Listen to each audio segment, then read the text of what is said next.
Alright, guys, so Build 42 launched, and from the moment I jumped in, it was clear this wasn't just another update. It was obviously not a simple balance patch or a minor addition to existing mechanics. We already knew that, but everything felt different, and not just in small ways. Movement, combat, looting, zombie behavior, as if every aspect of the game had shifted just enough to make old strategies unreliable. It wasn't Build 41 with a fresh coat of paint. This was something new, something that forced me to rethink how I played. I've always approached Project Zomboid with a fast, aggressive, and firearms heavy playstyle. I don't build permanent bases, I don't sit around farming or crafting elaborate defenses. My approach has always been about movement, looting what I need, grabbing as many guns and as much ammo as possible, and clearing zombies with firepower.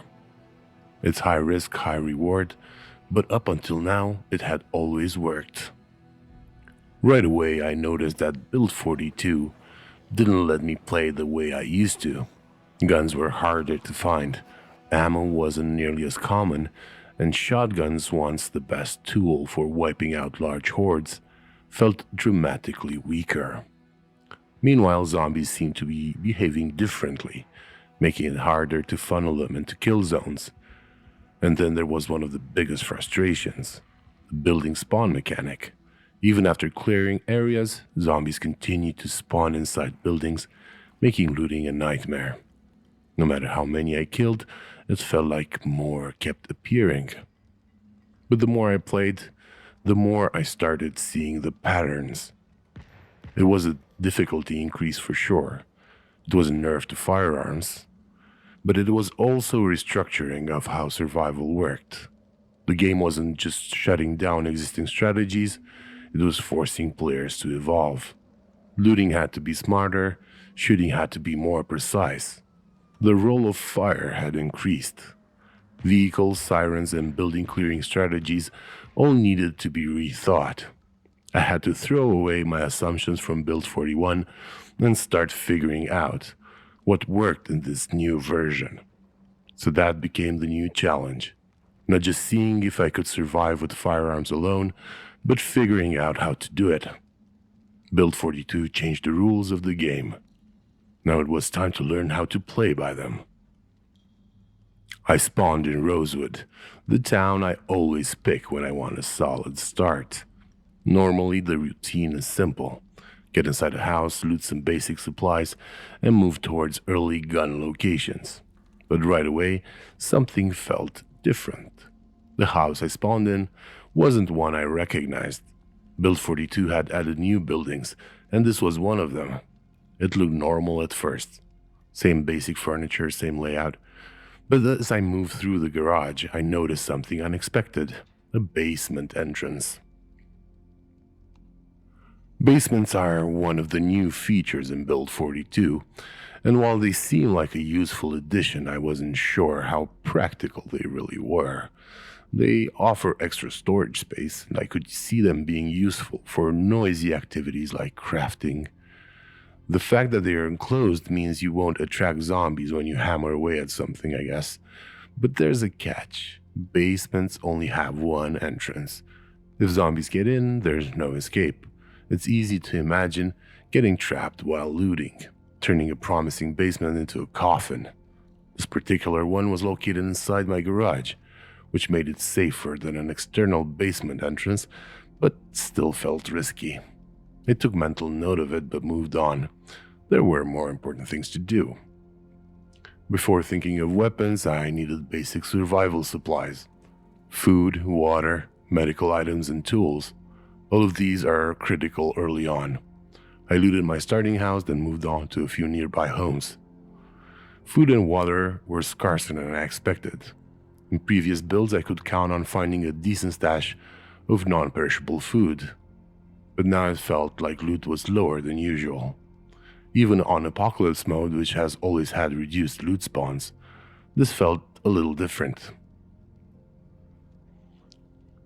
With the basics secured, I had one clear goal: find a gun.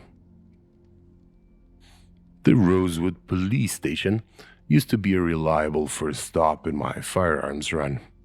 It wasn't a guaranteed, but usually I could expect to find at least a shotgun, a pistol, a few boxes of ammo.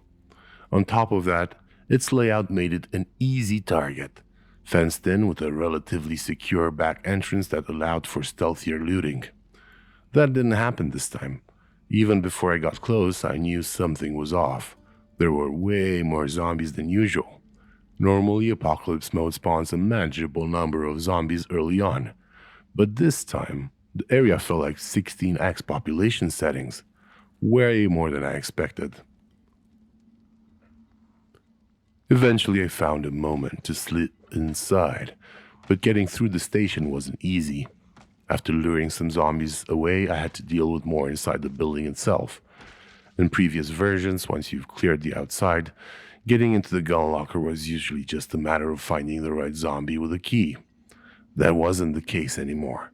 Keys are now pre-assigned to specific zombies at the start of the game rather than being dropped randomly.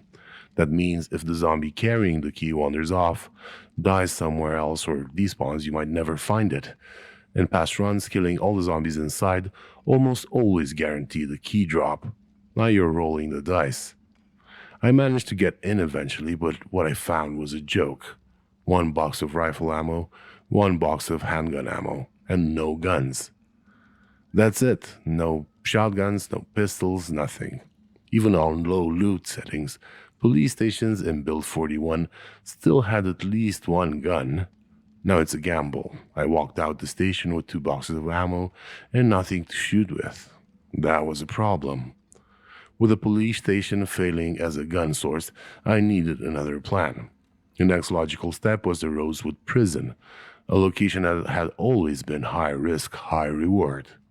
If the police station had nothing, the prison gun room was my best next chance.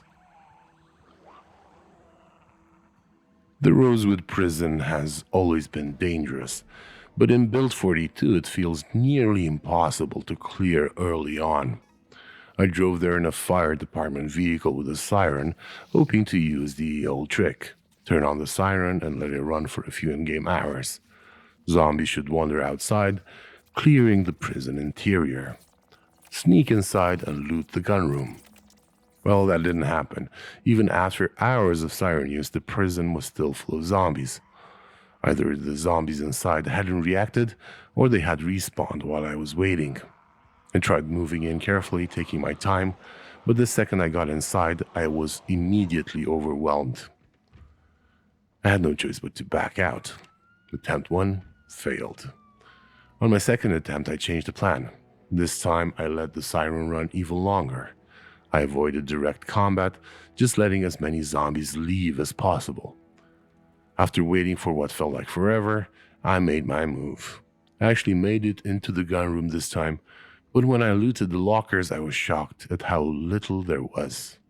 4 shotguns and 6 shotgun shells. That was it. After all that effort, I got 6 shells.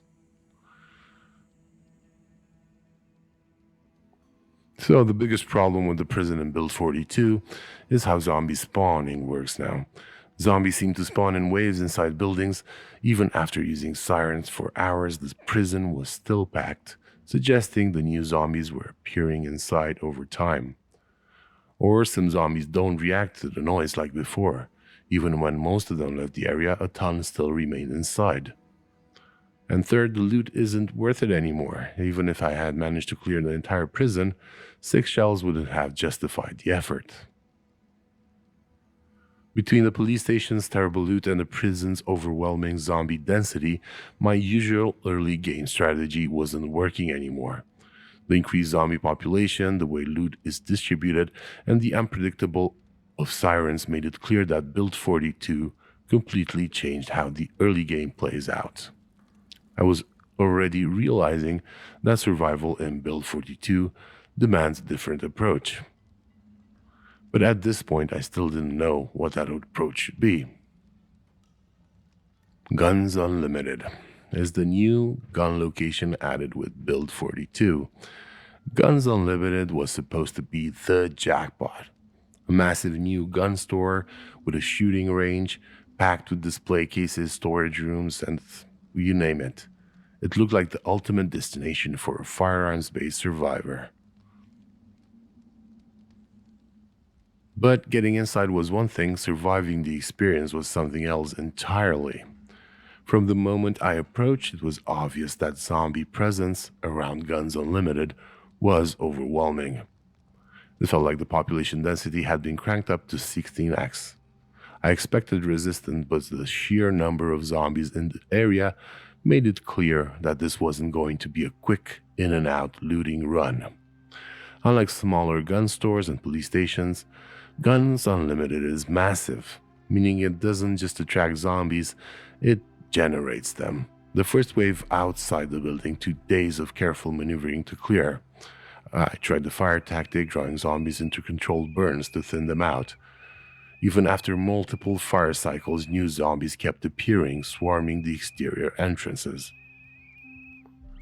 The worst part wasn't even the hordes outside, it was what was happening inside.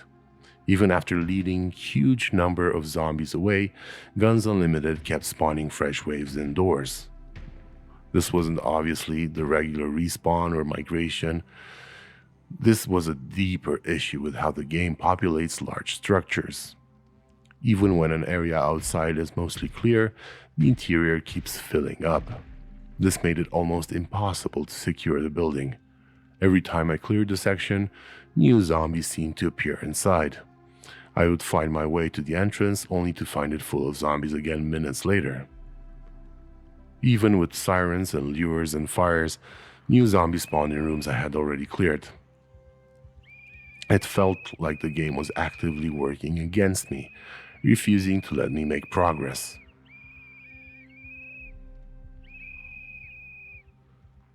After days of burning, shooting, and dodging infinite zombies, I finally managed to get inside. The main floor had a few display cases with guns, but it wasn't the overwhelming jackpot I had hoped for. There was some good firearms, a couple of rifles, but the real disappointment was in the back rooms.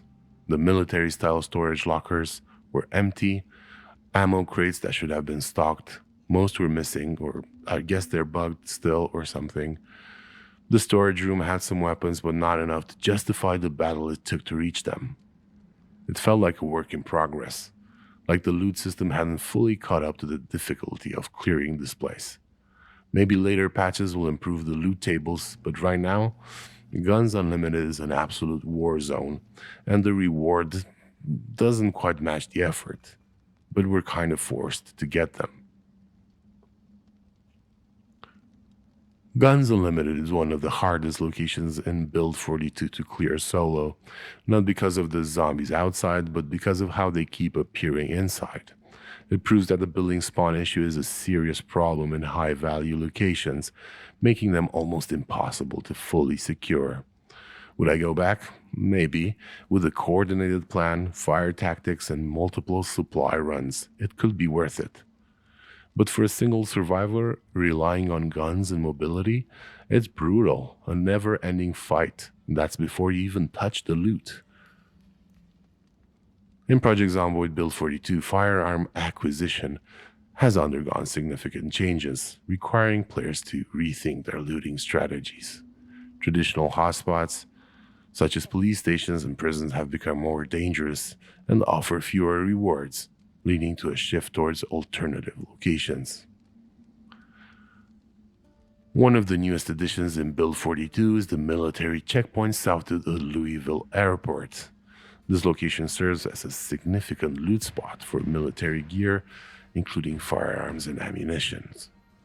It's heavily guarded by zombies, but with the right approach, such as luring the horde away or strategically using fire, it can be one of the most rewarding places for obtaining high-quality weapons. When actual loot tables are fixed, that is. Additionally, the guardhouse at the back of the Louisville Airport is another noteworthy location. It contains guns lockers that may hold rifles, shotguns, and ammunition. While not as stocked up as some of the larger military facilities, it provides a solid secondary looting option, especially for survivors already navigating the Louisville airport region.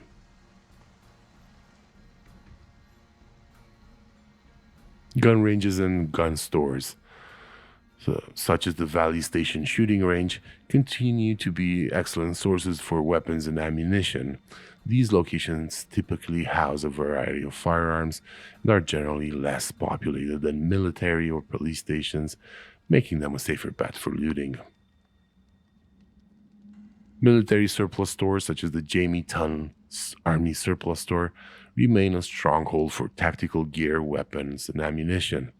Unlike police stations, which have been nerfed in terms of firearm loot, these stores offer a more balanced inventory of essential survival gear. Farming and rural supply stores, like the one in Falls Lake, have become viable alternatives to sourcing firearms. While these locations primarily focus on agriculture tools and resources, they often stock hunting, rifles, and shotguns, as well as additional survival equipment. With increased zombie density in key locations, survivors need to approach these alternative gun loot spots with caution. Using sirens, fire, or other distractions to thin out hordes can make looting safer. Additionally, planning trips during daylight, securing multiple escape routes, and keeping an eye on building spawn mechanics can prevent deadly ambushes. In Build 42, the looting game has changed. Survivors can no longer rely on the same locations for easy weapons and ammo. Build 42 has changed the way large-scale zombie clearing works. Gunplay has been overhauled, melee combat is limited by muscle fatigue, and zombie populations around the key loot locations are larger than ever.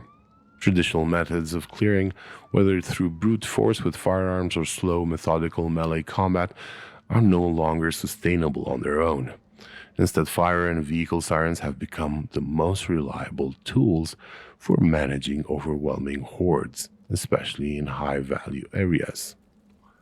Fire has always been a powerful tool in Project Zomboid, but in previous builds it was often viewed as an exploit, something that worked almost too well and might eventually be nerfed. That's not the case in Build 42. Instead of reducing fire's effectiveness, it's now an integral part of managing zombie populations. One of the biggest changes in Build 41 is that zombies burn faster. Fire could take a long time to finish off a horde, leaving burning zombies wandering unpredictably. At the later stages of Build 41, they changed this so fire is much more efficient, making it possible to clear large groups in a shorter time frame. Fire spread is also more predictable now, allowing for more controlled burn in open areas, with as much risk of burning down entire neighborhoods. Given the sheer number of zombies in high-value areas, fire is no longer just an option. It's the only practical solution. One other change is how vehicle siren works in Build 42. Sirens in previous builds were a bit unreliable. They would turn off if you moved too far away, and if you would quit and reload your game, they would reset. Now sirens remain active, even if you leave the area. This means they can be used to manipulate zombie movement over long periods. By parking a vehicle with an active siren near a loot-heavy location, you can gradually lure zombies away, clearing the path for a safer looting run. This method works particularly well in locations like Guns Unlimited, where zombies spawn in waves inside the building. Sirens also complement fire-based clearing strategies. Now sirens can keep zombies packed in a tight group, making fire far more effective. Vehicles are still essential for travel, where their role in zombie management has become more pronounced. Running over zombies remains viable, but it comes with risks.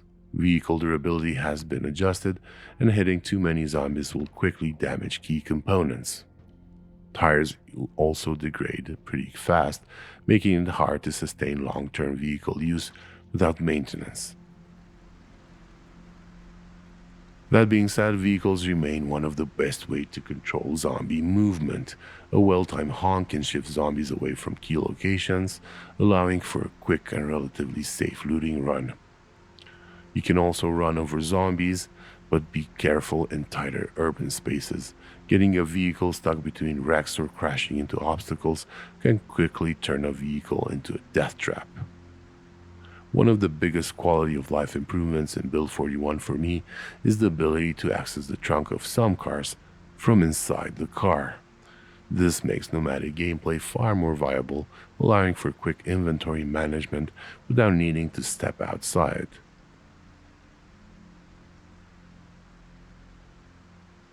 Build 42 also changed how some traits and sleep work, making some of the easiest negative traits way more punishing. High thirst and hunger, which used to be free points, now feel like actual survival problems. Smoker, which was a minor inconvenience before, can now screw you over if you don't manage stress properly. In sleep, you can't just pass out on a chair and be fine anymore. If you're not getting rest, you're going to feel it. Taking high thirst used to be a joke, just carry an extra bottle of water, right? Well, now it's a real issue. You'll burn through your water supply faster than before, and with more areas having looted status, you can't just assume you'll find a stockpile of water bottles. High hunger got worse too. Food's not as easy to come by, and farming is way more complicated than before. You can't just live off looted chips and canned food forever.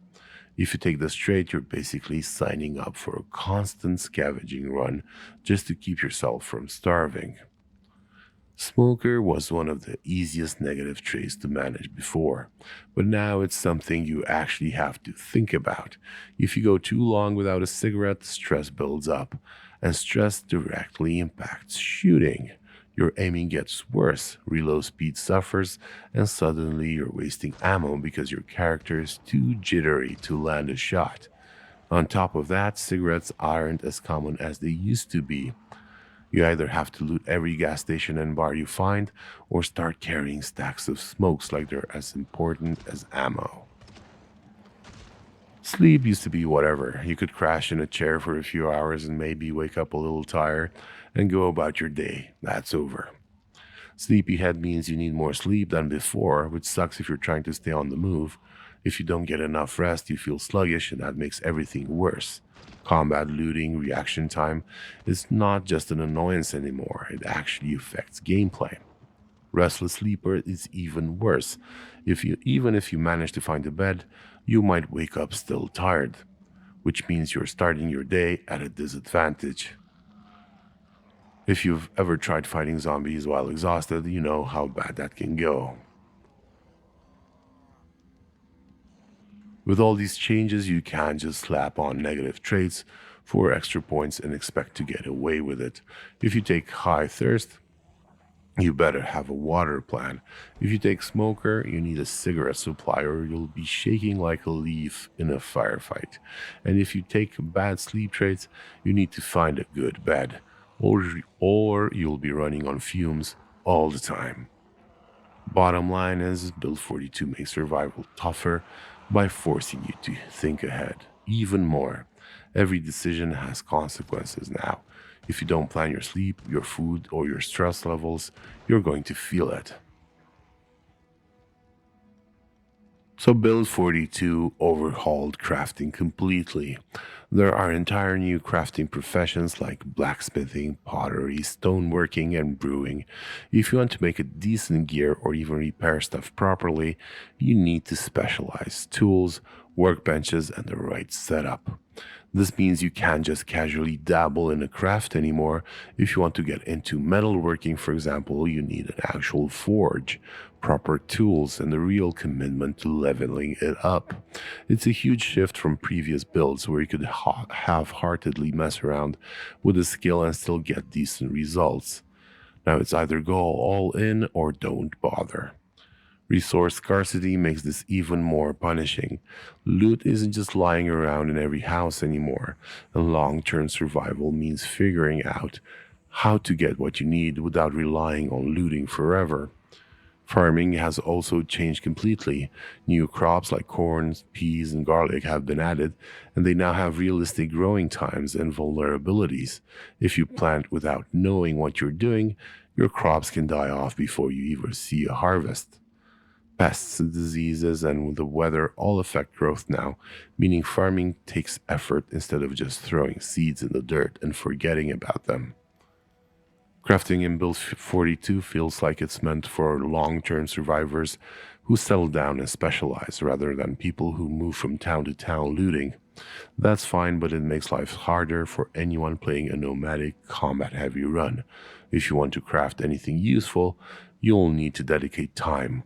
And if you don't, you're relying entirely on looting, which, as we've seen, is a whole new challenge in this build. Looting in Build 42 feels a lot more unpredictable. Some places are still solid, but others feel like they've been gutted. A big part of it comes down to how loot is distributed. Instead of locations guaranteeing certain types of items, loot is a bit more randomized and spread out. Some players have reported that key survival gear like skill books and crafting components are a lot harder to find. Others have noticed that ammo spawns feel lower in some areas while being completely normal in others. Right now, it looks like the devs are still fine-tuning the loot tables, and things might change in future patches. One thing's for sure, relying on guaranteed loot spots from Build 41 is a mistake. You have to loot more places, take bigger risks, and accept that sometimes you're not just going to find what you need when you need it. For a while, Apocalypse mode wasn't really that hard unless you cranked up the zombie pop. That's changed. Build 42 makes Apocalypse mode actually feel like a fight for survival again. There are more zombies in key locations, loot is harder to come by, and melee combat is no longer something you can just do forever. The biggest difference is now how fighting actually plays out. Before you could just keep swinging as long as you had stamina. Now muscle fatigue is a real problem. You can't just clear out hordes with a baseball bat indefinitely. Your character gets weaker the more they fight, meaning melee is much less reliable as a long-term strategy. The other major shift is how sleep and stress impact combat. Sleep deprivation now wrecks your aiming ability, and stress makes shooting a nightmare. If you're tired or panicked or overexerted, your gun accuracy drops massively. This means that keeping your character in decent shape is just as important as having good weapons and enough ammo. Overall, Apocalypse mode actually feels punishing now. You have to be more careful with fights, ammo conservation is crucial, and there are fewer easy ways to cheese your way through hordes. It's exactly what the mode should be.